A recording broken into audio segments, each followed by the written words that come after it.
Sa umaga paggising ko, balita'y nakakagulat. Sa Petro mahaba ang pila, presyo'y biglang umangat.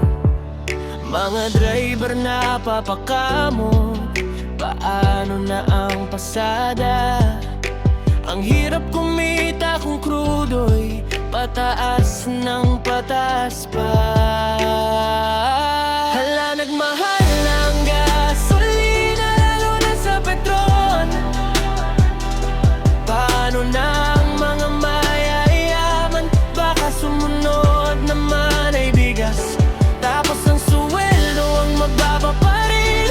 Paano na tayo kakain? Sana'y matapos na ang gulo sa Middle East.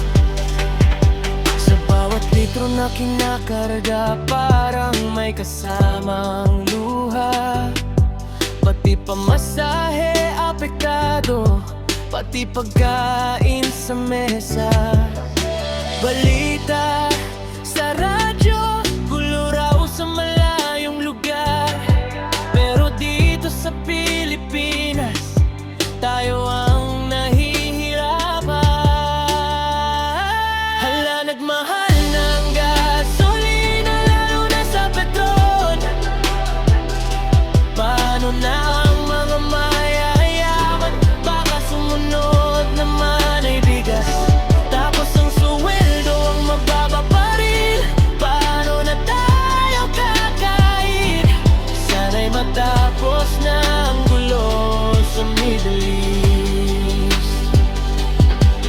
Mga tricycle at jeepney nag-aalala sa biyahe, baka kulangin ng kita sa pang-araw-araw na gastos. Pati tindahan at palengke, damay sa pagtaas. Kapag mahal ang gasolina, lahat na'y sumasabay.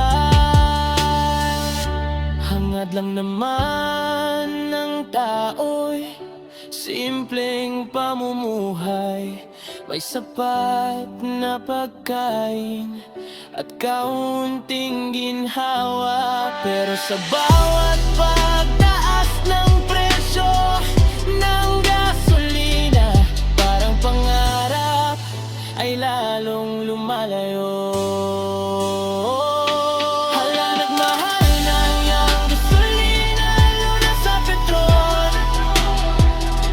Paano na ang mga mayayaman? Baka sumunod naman ay bigas, tapos ang suweldo ang mababa pa rin. Paano na tayo kakain? Sana'y matapos na ang gulo sa Middle East. Hala, hala, nagmahal ng gasolina, lalo na sa Petron.